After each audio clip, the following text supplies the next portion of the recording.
चलिए दोस्तों, तो आज अपन स्टार्ट करेंगे नया चैप्टर आइसोमेरिज्म। आइसोमेरिज्म बहुत इंपॉर्टेंट है ना। JEE हो, नीट हो, ऐसा कोई भी एग्जाम दो, उसमें आइसोमेरिज्म के क्वेश्चन आते ही आते हैं। ठीक है ना। तो आइसोमेरिज्म अच्छे से पढ़ना है आप लोग को। ठीक है, चलो। तो अगर हम बात करें आइसोमेरिज्म की, तो आइसोमेरिज्म में जब भी आपसे अगर क्वेश्चन पूछे तो सबसे पहले आपको देखना है मॉलिक्यूलर फॉर्मूला सेम होना चाहिए। ठीक है ना। अगर आपको आइसोमेरिज्म के क्वेश्चन चेक करना है तो सबसे पहले क्या देखोगे, मॉलिक्यूलर फॉर्मूला क्या होना चाहिए, सेम होना चाहिए। बट डिफरेंट क्या हो सकता है, या तो फिजिकल प्रॉपर्टीज उसका डिफरेंट होगा या तो उसका केमिकल प्रॉपर्टीज डिफरेंट हो सकता है। ठीक है। तो आइसोमेरिज्म किसको बोलेंगे, compounds having same molecular formula but different in physical properties, या तो क्या हो सकता है उसका chemical properties, is known as isomers and this phenomena is known as isomerism. ठीक है। तो सबसे पहले क्या देखो, कुछ देखो चाहे ना देखो, मॉलिक्यूलर फॉर्मूला देखना है। अगर सेम हुआ तब आप आगे बढ़ जाना, नहीं अगर मॉलिक्यूलर फॉर्मूला ही सेम नहीं है तो आइसोमर्स नहीं हो सकता। ठीक है ना। जैसे देखो, मान लो हमारे पास क्या है, मान लीजिए हमारे पास ये दे रखा है, ये दे रखा है, और एक अपने पास ये दे रखा है। ठीक है। अब आपसे पूछेगा कि ये फर्स्ट और सेकंड का आपस में क्या रिलेशन है ना।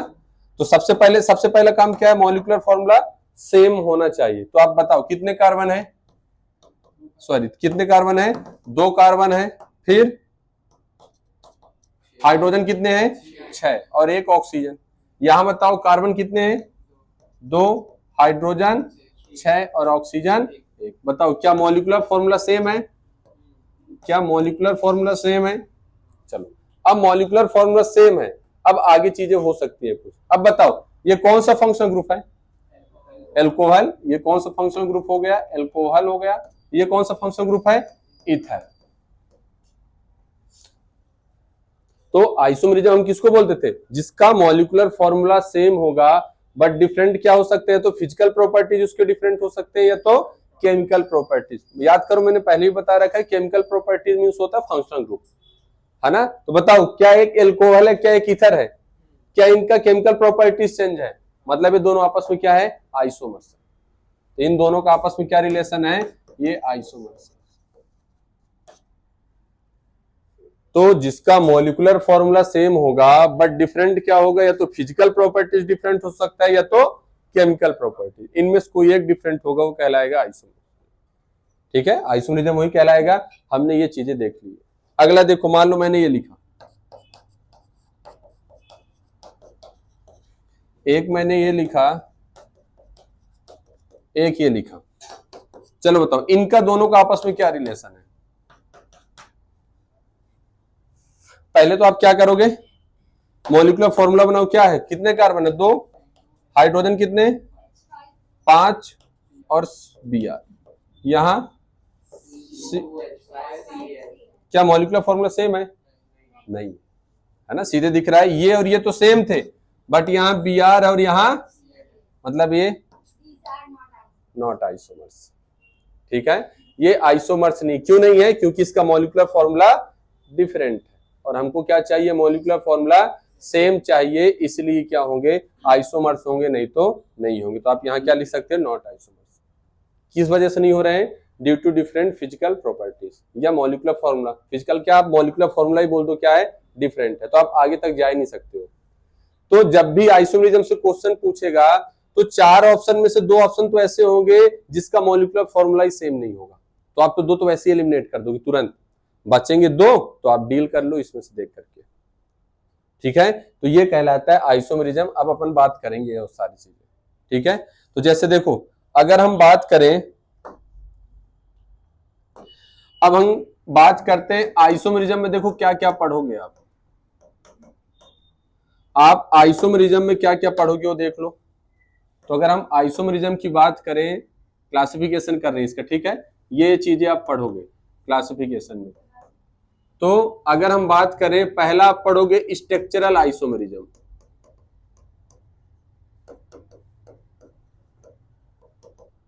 पहला क्या पढ़ोगे आप, स्ट्रक्चरल आइसोमेरिज्म, और फिर दूसरा क्या पढ़ोगे आप, स्टीरियो आइसोमेरिज्म।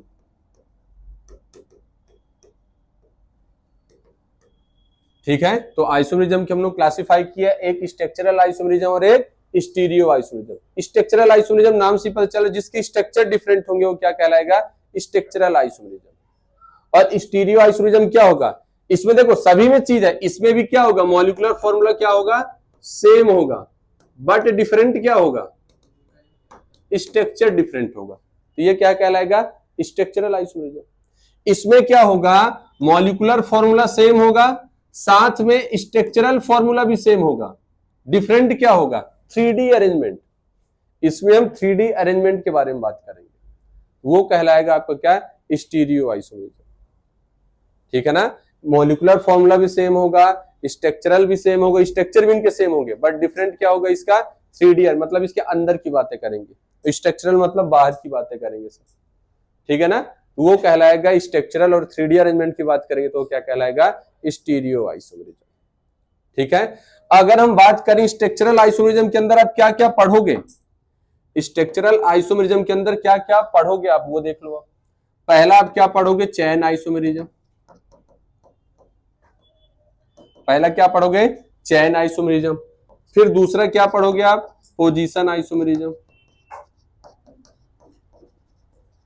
दूसरा क्या पढ़ोगे आप, पोजीशन आइसोमेरिज्म। तीसरा क्या पढ़ोगे आप, मेटामेरिज्म,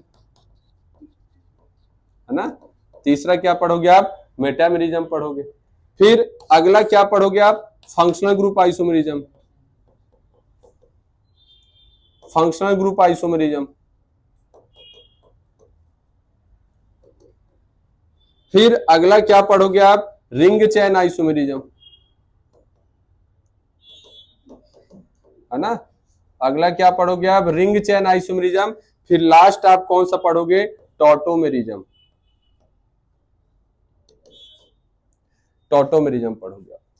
ठीक है, तो आप स्ट्रक्चरल आइसोमेरिज्म के अंदर क्या क्या पढ़ोगे आप, पहला पढ़ोगे चेन आइसोमेरिज्म, दूसरा पोजीशन, तीसरा क्या पढ़ोगे, मेटामेरिज्म, अगला क्या पढ़ोगे, फंक्शनल ग्रुप आइसोमेरिज्म, फिर अगला रिंग चेन आइसोमेरिज्म, फिर लास्ट में क्या पढ़ोगे, टॉटोमेरिज्म। ये आप सब के सब किसमें पढ़ोगे, स्ट्रक्चरल आइसोमेरिज्म में। ठीक है, फिर अगर हम बात करें स्टीरियो आइसोमेरिज्म में, तो स्टीरियो आइसोमेरिज्म के अंदर क्या पढ़ोगे आप, पहले हम बात कर रहे हैं क्या क्या चीज हम पढ़ेंगे हम, ठीक है ना, फिर उसका सबका अलग अलग हम लोग देखेंगे किसमें क्या पढ़ाई करोगे आप। ठीक है, अब स्टीरियो आइसोमेरिज्म दो टाइप के होते हैं, एक होता है कन्फर्मेशनल आइसोमेरिज्म, एक होता है कन्फर्मेशनल आइसोमेरिज्म, और एक पढ़ोगे कॉन्फ़िगरेशनल आइसोमेरिज्म।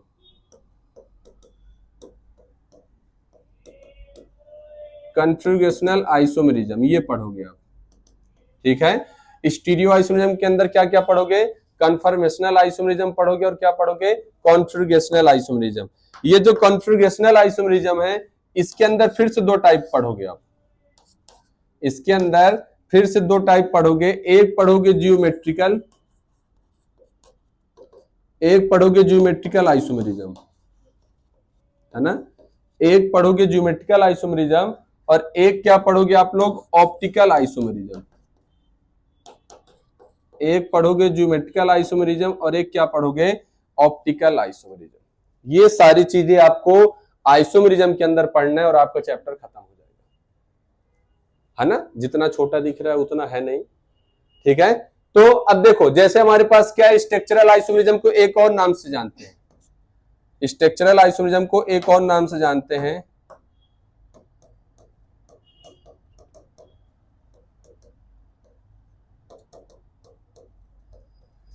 स्ट्रक्चरल आइसोमेरिज्म को कॉन्स्टिट्यूशनल आइसोमेरिज्म भी बोलते हैं। तो कभी स्ट्रक्चरल आइसोमेरिज्म बोलेगा तो कभी क्या बोलेगा, कॉन्स्टिट्यूशनल आइसोमेरिज्म। तो आपसे पूछेगा, अब जैसे देखो, जैसे स्ट्रक्चरल आइसोमेरिज्म तो मॉलिक्यूलर फॉर्मूला क्या होगा, सेम होगा, बट डिफरेंट क्या होगा, स्ट्रक्चर। मॉलिक्यूलर फॉर्मूला क्या होगा, सेम होगा, बट डिफरेंट क्या होगा, स्ट्रक्चर डिफरेंट होगा, तो क्या कहलाएगा, स्ट्रक्चरल आइसोमेरिज्म। फिर अगर हम बात करें इसके अंदर क्या पढ़ेंगे, चेन पढ़ेंगे, तो जिसमें अब इन सब के अलग एक चीज सेम होगा, इन सभी पर एक चीज सेम होगा, क्या होगा, मॉलिक्यूलर फॉर्मूला क्या होगा, सेम होगा।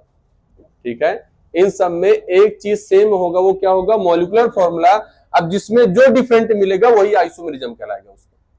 जैसे चेन आइसोमरिज्म जिसमें पेरेंट चेन डिफरेंट होगा वो चेन आइसोमरिज्म, पोजीशन आइसोमरिज्म जिसमें पोजीशन डिफरेंट होगा वो पोजीशन आइसोमरिज्म।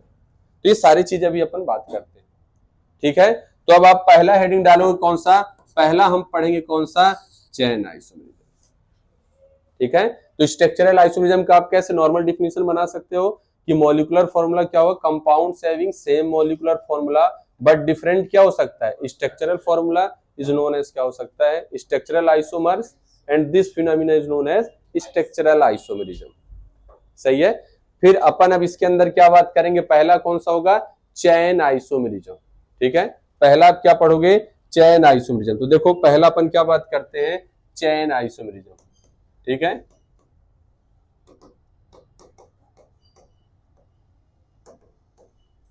चेन आइसोमरिज्म क्या होगा, देखो चेन आइसोमरिज्म में क्या करोगे, मैं बोलूं चाहे ना बोलूं, आपके माइंड में एक चीज फिक्स हो जाना चाहिए कि आइसोमरिज्म से क्वेश्चन आया है, मॉलिक्यूलर फॉर्मूला क्या देखना है, सेम होना चाहिए। अगर मॉलिक्यूलर फॉर्मूला सेम नहीं तो आप आगे नहीं बढ़ना, वहीं से टाटा बाय बाय कर देना उसको, ठीक है ना।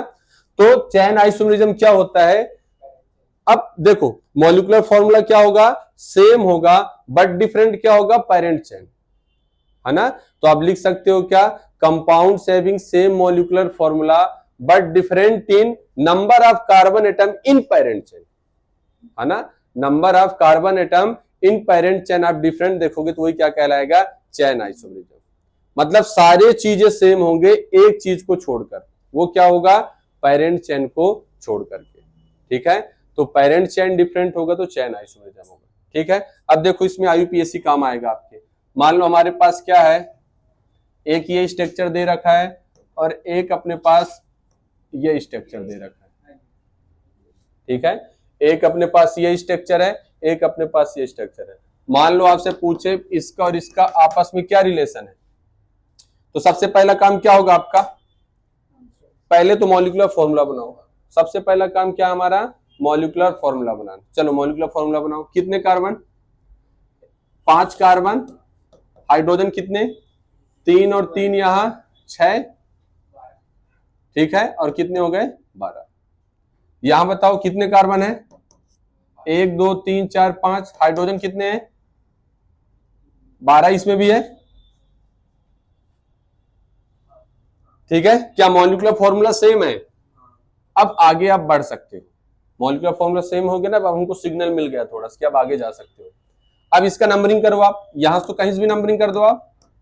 इसका नाम क्या है, पेंटेन, और उसका नंबरिंग कहां से करोगे, जहां से ब्रांच नजदीक है ना, जहां से क्या होगा, ब्रांच नजदीक होगा वहीं से नंबरिंग करोगे आप। तो 1 2 3 और 4। इसका नाम क्या है, 2 मिथाइल ब्यूटेन, और इसका नाम क्या है, पेंटेन। एन पेंटेन बोल दो चाहे क्या बोल दो, पेंटेन। अब मुझे बताओ इसमें क्या दिख रहा है आपको, इसमें क्या दिख रहा है आपको, पेरेंट चेन क्या डिफरेंट लग रहा है, नहीं लग रहा है। यहां कितने कार्बन का पेरेंट चेन है, और यहां क्या पेरेंट चेन डिफरेंट है, मतलब चेन आइसोमरिज्म। तो सारी चीजें सेम होंगे, बस parent chain, number of carbon atom different होगा किसका, पेरेंट चेन का, वो क्या कहलाएगा, चेन आइसोमरिज्म, ठीक है। और सब चीज सेम होगा। और सबसे पहले चेक क्या करोगे, मॉलिक्यूलर फॉर्मूला, ठीक है। मान लो अपने पास ये दे रखा है,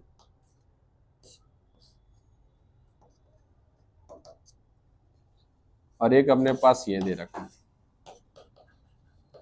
चलो बताओ, अब देखो, और ये जो स्ट्रक्चर में बना रहा हूं ना, ये सारी स्ट्रक्चर नाम लिख के देगा वो।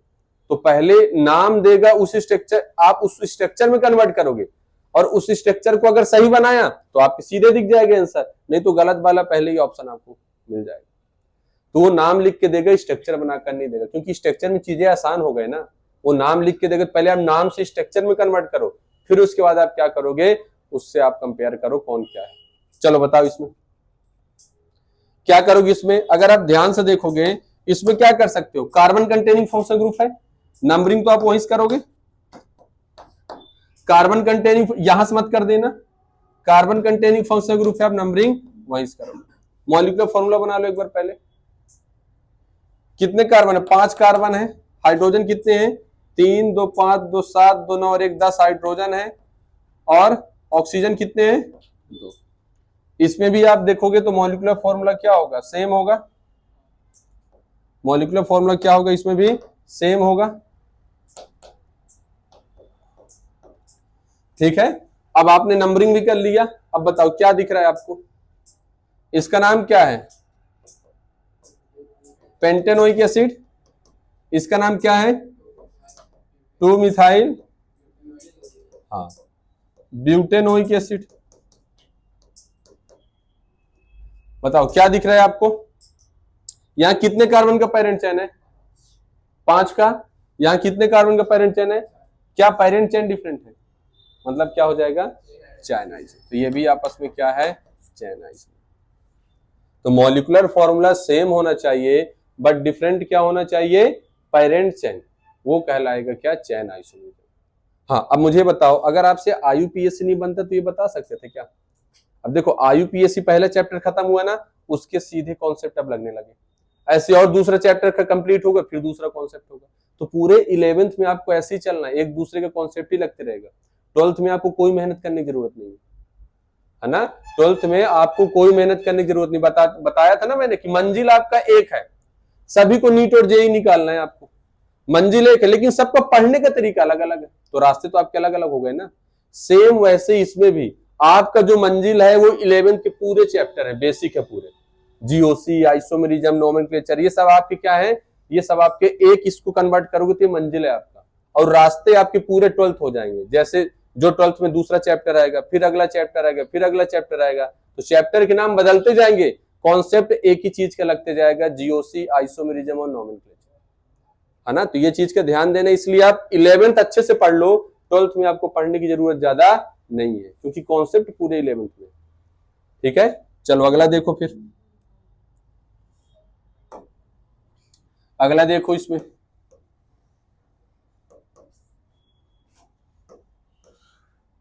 चलो इसमें बताओ आप लोग क्या करोगे। सबसे पहले मॉलिक्यूलर फॉर्मूला बनाओगे, देखो सेम होगा दोनों का, मॉलिक्यूलर फॉर्मूला बनाओगे दोनों का सेम है। ठीक है, नंबरिंग कहां से करो, कार्बन कंटेनिंग फंक्शन ग्रुप है, क्या ये भी कार्बन कंटेनिंग फंक्शन ग्रुप है, क्या नाम लिखोगे इसका, पेंटेन नाइट्राइल, और इसका 2 मिथाइल ब्यूटेन नाइट्राइल, ये सब नाम लिख के देगा आपको, फिर आप इसका स्ट्रक्चर में कन्वर्ट करोगे, है ना। बताओ मॉलिक्यूलर फॉर्मूला से में क्या डिफरेंट दिख रहा है आपको, पेरेंट चेन कितने का है, 5, वहां पेरेंट चेन मतलब चैन आइसोमर बनेगा, बहुत आसान है। आप पेरेंट चेन क्या कर लो, आप डिफरेंट देख लो, सारी चीजें सेम होने चाहिए, चैन आइसोमेरिज्म कहलाएगा। ठीक है, मान लो अपने पास क्या है, देखो मान लीजिए अपने पास ये दे रखा है,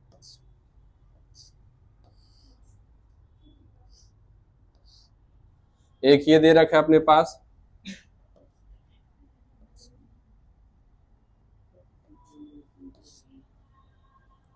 इसको अगर आप ध्यान से देखोगे,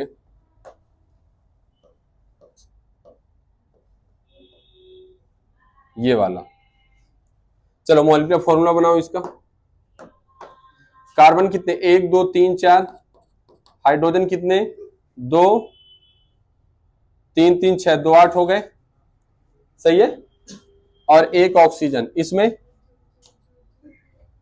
4 कार्बन, हाइड्रोजन कितने, 3 2 5, 1 6 2 8, और एक ऑक्सीजन। क्या मॉलिक्यूलर फॉर्मूला सेम है, मतलब ये आगे बढ़ सकते हैं हम लोग। नंबरिंग कहां से करोगे, याद करो इपॉक्सी है, इपॉक्सी है, क्या करोगे आप 1 2 और यहां भी इपॉक्सी है तो 1 2 3 और 4। इसका नाम क्या है, नाम बताना, नाम मैं बता दूं, इपॉक्सी के जितने भी कंपाउंड और इथर के सबको नाम से पूछता है, ध्यान देना, क्योंकि नाम थोड़ा बताओगे ना, नाम से स्ट्रक्चर बनाने में थोड़ा इधर उधर हो जाओगे आप, और अगर आपने स्ट्रक्चर सही बनाया तो आप तो निकाल लोगे, बहुत आसान है, नहीं फंस जाओगे आप। तो इसका नाम क्या बताना थोड़ा, अल्फाबेटिकल, 1,2 इपॉक्सी 2 मिथाइल प्रोपेन, यही होगा नाम। इसका नाम क्या लिखोगे, 1,2 इपॉक्सी, अब मिथाइल उथाइल तो है नहीं, ब्रांच नहीं है, डायरेक्ट कितने का है, 4 का, क्या बोल दोगे, ब्यूटेन। ये सब नोमेनक्लेचर में सब आप सीख रखे हो। ठीक है, अब बताओ क्या चीज 1,2 1,2 सब तो सेम है, बट एक चीज डिफरेंट है, क्या? Parent chain. यहाँ कितने का है? प्रोपेन, मतलब 3 कार्बन, ठीक है, और यहाँ कितने का है? 4 कार्बन। क्या पेरेंट चेन डिफरेंट है? मतलब ये क्या हो जाएंगे आपस में? Chain isomerism.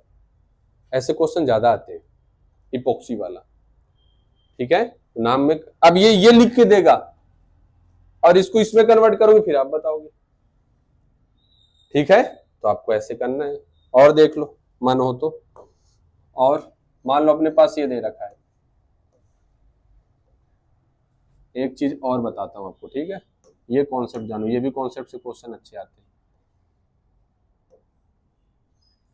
चलो ये है अपने पास।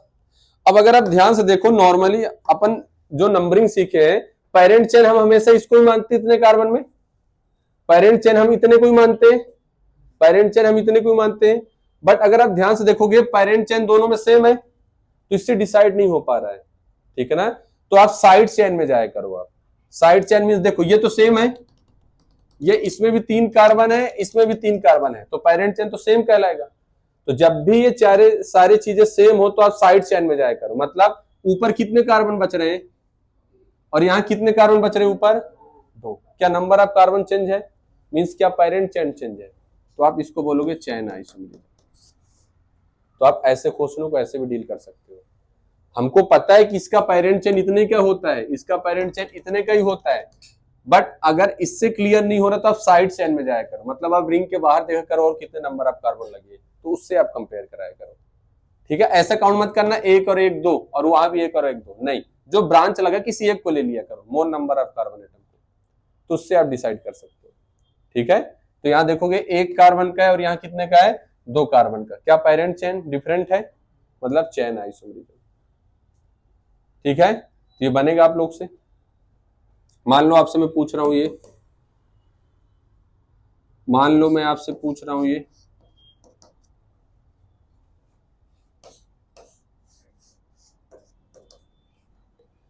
बताओ इनका आपस में क्या रिलेशन है? इनका आपस में क्या रिलेशन है ना?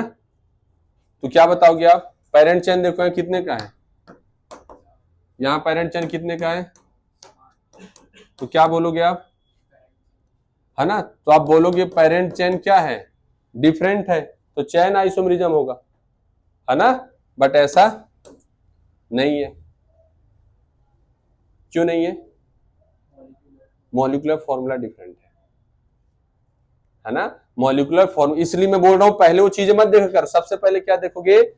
Molecular formula. अब ऐसे लगा दोगे ना सर, यहाँ देखो ना 4 कार्बन का पेरेंट चेन है, वहां 5 का है, तो पेरेंट चेन तो डिफरेंट हो गया ना, जल्दी से आपके माइंड में ही आएगा, बट आपने क्या मॉलिक्यूलर फॉर्मूला निकाला?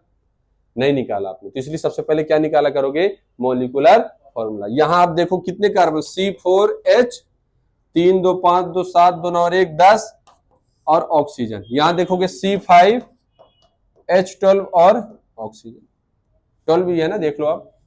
अब देखोगे अब इसमें यार ये अलग मॉलिक्यूलर फॉर्मूला, ये अलग मॉलिक्यूलर फॉर्मूला, तो आइसोमर से नहीं हुई है ना, है ना, तो ये आइसोमर से नहीं है, तो आप यहाँ चैन पोजीशन कुछ नहीं बता सकते, नॉट आइसोमर डायरेक्ट, ठीक है। क्यों? क्योंकि इसका मॉलिक्यूलर फॉर्मूला क्या है? डिफरेंट, सही है। चलो तो ये बता दोगे आप लोग, तो ये होता है चैन आइसोमरिज्म। ऐसी अपन अब किस में चलेंगे? पोजीशन में, ठीक है। तो देखो चैन में क्या होगा? सारी चीजें सेम होंगे, मॉलिक्यूलर फॉर्मूला सेम होगा, सारी चीजें सेम होंगे, बट डिफरेंट क्या होगा? Number of carbon atom in parent chain, वो क्या कहलाएगा? आपका चैन आइसोमरिज्म। अब पोजीशन आपको नाम से पता चल रहा होगा, है ना, पोजीशन आपको नाम से पता चल जाएगा आपको। अगर हम बात करें सेकंड नंबर किसका? पोजीशन आइसोमरिज्म, तो ये तो नाम से ही पता चल रहा होगा। पोजीशन आइसोमरिज्म में क्या देखोगे? सारी चीजें सेम होंगे, डिफरेंट क्या होगा? पोजीशन। किसका किसका पोजीशन डिफरेंट हो सकता है? ब्रांच का पोजीशन डिफरेंट हो सकता है, फंक्शनल ग्रुप का पोजीशन डिफरेंट हो सकता है, एल्कीन का पोजीशन डिफरेंट हो सकता है, एल्काइन का पोजीशन डिफरेंट हो सकता है ना। तो आप क्या लिख सकते हो? Compounds having same molecular formula but different in position of branch, functional group, alkene, alkyne is known as position isomers and this phenomena is known as position isomerism. ठीक है, तो आपको सारी चीजें सेम होना चाहिए, बस पोजीशन डिफरेंट होना चाहिए, वो पोजीशन आइसोमरिज्म कहलाएगा। ठीक है, जैसे देखो हमारे पास क्या है, मान लो हमारे पास ये दे रखा है, एक अपने पास ये दे रखा है। चलो बताओ, पहले मॉलिक्यूलर फॉर्मूला बनाओ। मॉलिक्यूलर फॉर्मूला क्या बनेगा? 4 कार्बन है और 2 3 2 5 3 8 हाइड्रोजन है। इसमें भी 4 कार्बन है और 8 हाइड्रोजन। क्या मॉलिक्यूलर फॉर्मूला सेम है ना? क्या मॉलिक्यूलर फॉर्मूला सेम है? ठीक है, अब आप आगे बढ़ सकते हो क्या कैसे करना है। ठीक है, अब नंबरिंग करो आप 1 2 3 4 और यहां नंबरिंग क्या करोगे 1 2 3। इसका नाम क्या होगा? ब्यूट 1 इन या 1 ब्यूटीन, और इसका नाम क्या लिख सकते हो?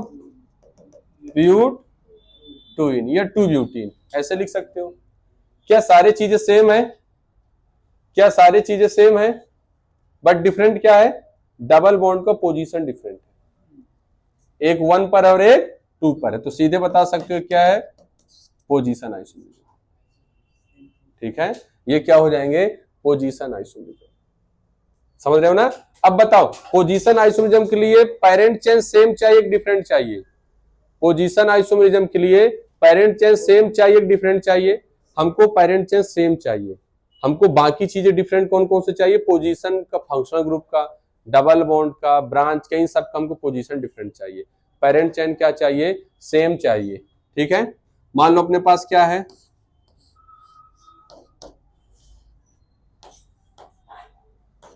ये है। बताओ मॉलिक्यूलर फॉर्मूला बनाओ। मॉलिक्यूलर फॉर्मूला क्या होगा? सेम है, 1 2 3 4, 4 कार्बन है और 3 2 5 2 7 2 9, 9 है, सही है, 9 है। इसमें भी क्या है?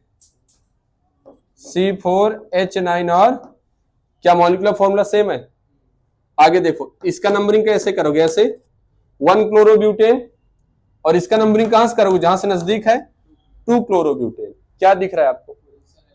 पोजीशन Cl का अलग अलग है, मतलब ये क्या हो जाएगा? Position isomer. सही है, पेरेंट चेन तो सेम होना चाहिए, बनेगा। मान लो अपने पास और देखो, मान लो अपने पास ये दे रखा है, चलो कहां से नंबरिंग करोगे? जहां से पास मिलेगा फंक्शनल ग्रुप को। ये सब आईयूपीएससी मैंने सिखा रखा है ना, इसलिए अपन यहां बात नहीं कर सकते। आईयूपीएससी में इसलिए अपन ने अच्छे सीख चुका है कब कैसे नंबरिंग करना है। क्या नाम इसका? But, single bond en 2 ol, butane 2 ol, और ये क्या है? ब्यूटेन, ये ब्यूटेनॉल। क्या दिख रहा है आपको? मॉलिक्यूलर फॉर्मूला बना लो, C4H10O। इसका भी क्या है? C4H10। क्या अलग दिख रहा है आपको? फंक्शनल ग्रुप का पोजीशन चेंज है, एक का 1 पर ऑल है और एक का 2 पर ऑल है, बाकी चीजें सेम है। देखो पेरेंट चेन 4 का है, 4 का है, ऑल कितने पर है? 2 पर है, और एक में ऑल कितने पर है? 1 पर है, तो आपस में क्या है? पोजीशन है। बस कुछ नहीं करना है, पेरेंट चेन सेम होगा, सारी चीज सेम होगा, डिफरेंट क्या होगा? Position of branch, functional group, double bond, triple bond, इन सब का पोजीशन क्या होगा? डिफरेंट। चलो इसको बताओ,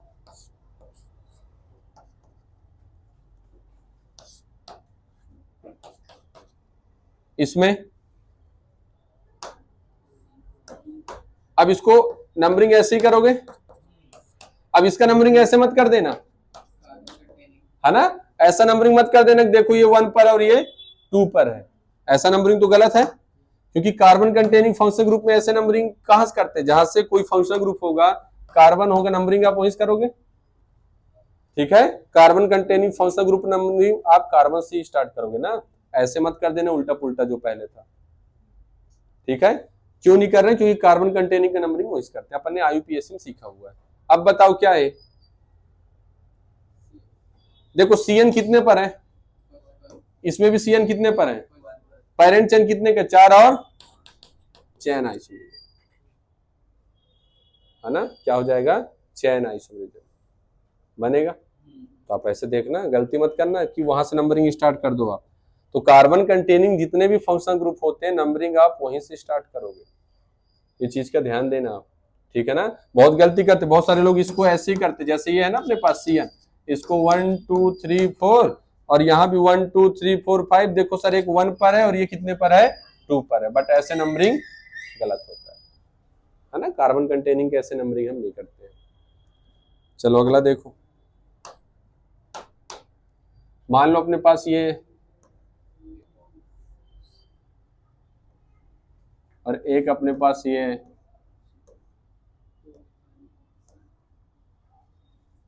चलो बताओ आपस में क्या रिलेशन है इनका। चलो नंबरिंग आज कर रहे हो 1 2, इसका नंबरिंग 1 2, मॉलिक्यूलर फॉर्मूला बना लो C3 3 1 4 2 6, यही होगा, और इसका 2 2 4 2 6 C3H6O। क्या मॉलिक्यूलर फॉर्मूला सेम है, डिफरेंट क्या दिख रहा है आपको? इसका नाम क्या बताओ? 1,2 इपॉक्सी प्रोपेन, और इसका नाम क्या है 1,3 इपॉक्सी। क्या पेरेंट चेन सेम है? मतलब चैन आइसोमरिज्म तो कभी हो ही नहीं सकता है। डिफरेंट क्या लग रहा है आपको? इसमें क्या है 1 और इसमें क्या है 1 और, क्या पोजीशन डिफरेंट है? पोजीशन आइसोमरिज्म बनेगा। तो आप ऐसे देख सकते हो। और देखो, मान लो अपने पास ऐसे है,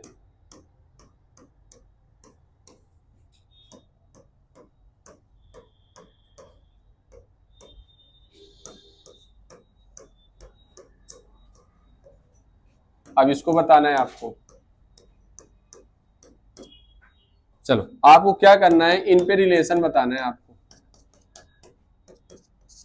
क्या क्या बताना है आपको? आपको बताना है फर्स्ट और सेकंड का, फर्स्ट और थर्ड का बताना है, फर्स्ट और फोर्थ का बताना है, फिर सेकंड और थर्ड का बताना है, सेकंड और फोर्थ का बताना है, और लास्ट में आपको बताना है थर्ड एंड फोर्थ। ये रिलेशन बताना है आपको, ठीक है। अब देखो, अभी याद करो मैंने बताया आपको स्टार्टिंग में, क्या ये सभी में फिक्स है? अभी हम लोग इसी को पेरेंट चेन मानते थे ना, क्या इससे डिसाइड हुआ कुछ चीजें? नहीं हुआ ना। एक बात का ध्यान देना, जब भी आप पोजीशन आइसोमरिज्म देखोगे ना, तो आप जिससे कंपेयर कर रहे हो वो चीजें सेम होना चाहिए। अब आप बोलोगे सर यहाँ क्या है इथाइल, यहाँ क्या है, तो क्या आप पोजीशन बोल दोगे? क्या पोजीशन ही चेंज कहां हुआ बताओ? नहीं हुआ ना। पोजीशन चेंज तभी मानना जब दोनों ग्रुप सेम होने चाहिए, तभी ना उस पर कंपेयर कर रहे हो आप। जब है ही नहीं वो चीज तो आप पोजीशन किस लिए बता दिया आपने, है ना। इसका नाम क्या है 1,2 मिथाइल बेंजीन, इसका नाम क्या है 1 इथाइल बेंजीन। तो पोजीशन किसका बता रहे हो आप, किस पे कंपेयर कर रहे हो? जिसका आप कंपेयर कर रहे हो दोनों का ग्रुप तो सेम होना चाहिए कम से कम। देखोगे मॉलिक्यूलर फॉर्मूला सबका सेम है, बट ये इथाइल और ये सब क्या है मिथाइल, तो इनसे इसका कंपेयर आप पोजीशन से नहीं कर सकते कभी, क्योंकि ये इथाइल और ये क्या है मिथाइल। तो अब क्या देखोगे ऐसे में? हाँ, साइड चेन देखोगे आप। जब ये डिसाइड ना होगा तो आप क्या देखोगे? साइड चेन देखोगे। साइड चेन कैसे देखोगे आप? कि यहाँ कितने कार्बन है, यहाँ कितने कार्बन है, क्या number of parent chain different हो गया? इधर कितने कार्बन 2 और इधर 1, क्या पेरेंट चेन डिफरेंट हो गया? मतलब ये आपस में क्या है चेन आइसोमर। तो समझ गए कब चेन देखना है? जब सारे चीजें सेम हो। इथाइल मिथाइल का पोजीशन आप कंपेयर नहीं कर सकते हो, या तो मिथाइल मिथाइल होना चाहिए या तो क्या होना चाहिए इथाइल इथाइल होना चाहिए, ठीक है ना। या तो इथाइल इथाइल होना चाहिए तो मिथाइल मिथाइल, तो जिसका कंपेयर कर रहे हो वो सेम होना चाहिए। तो यहाँ पोजीशन नहीं बता सकते। जब आप पोजीशन नहीं बता सकते हो तो ऐसे में क्या बताओगे आप? साइड चेन देखा करो। तो यहाँ देखे तो 2 कार्बन था, यहाँ देखे तो 1 कार्बन था, क्या पेरेंट चेन डिफरेंट है? मतलब क्या बता दोगे आप लोग? Chain isomer. ऐसी फर्स्ट और थर्ड का भी सेम क्या हो जाएगा? चेन। ऐसी फर्स्ट और फोर्थ का भी क्या हो जाएगा? चेन। अब आते हैं सेकंड और थर्ड। बताओ इसका नाम क्या है? 1,2 डाइमिथाइल 1,2 डाइमिथाइल बेंजीन। इसका नाम क्या है? भाई नंबरिंग ऐसे ही कर रहे हो ना, नंबरिंग तो आप ऐसे ही कर रहे हो। नंबरिंग तो आप ऐसे ही कर रहे हो। तो 1,2 डाइमिथाइल बेंजीन, 1,3 डाइमिथाइल बेंजीन और 1,4 डाइमिथाइल बेंजीन। अब आपको सीधे दिख रहा होगा फर्स्ट, सेकंड और थर्ड का आपस में क्या रिलेशन है, पोजीशन का, क्योंकि 1 और 2 है और ये 1 और, ऐसी फोर्थ का भी 1 और, मतलब क्या आप ऐसे बोल सकते हो सारे के सारे पोजीशन आइसोमरिज्म। अब तो कंपेयर कर सकते हो ना। तो जब भी अगर आपको पोजीशन आइसोमरिज्म कंपेयर करना है तो दो ग्रुप सेम होने चाहिए, है ना। ये नहीं कि इथाइल हो, मिथाइल, इधर क्लोरो है उधर ब्रोमो है, सर पोजीशन है, तो कंपेयर ही नहीं कर सकते हो ना। इसलिए ध्यान देना आप लोग, ये सब के सब क्या हो जाएंगे, पोजीशन आइसोमरिज्म,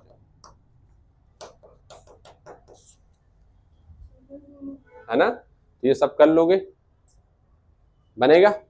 तो पोजीशन हो गया चेन, तो चेन में आप क्या देखोगे, चेन आइसोमरिज्म में सारी चीजें सेम होंगे, मॉलिक्यूलर फॉर्मूला सेम होगा, बट डिफरेंट क्या होगा, number of carbon atom in parent chain, तो चेन आइसोमरिज्म होगा। पोजीशन में क्या देखोगे, मॉलिक्यूलर फॉर्मूला सेम होगा, बट डिफरेंट क्या हो सकता है ना। डिफरेंट क्या होगा, या तो पोजीशन ऑफ ब्रांच या फंक्शनल ग्रुप या डबल बॉन्ड या ट्रिपल बॉन्ड, इनके पोजीशन डिफरेंट होंगे, तभी क्या हो सकता है, वो पोजीशन आइसोमरिज्म। ठीक है ना, इन सब चीजों को ध्यान देना। चलो आज के लिए इतना ही करते हैं।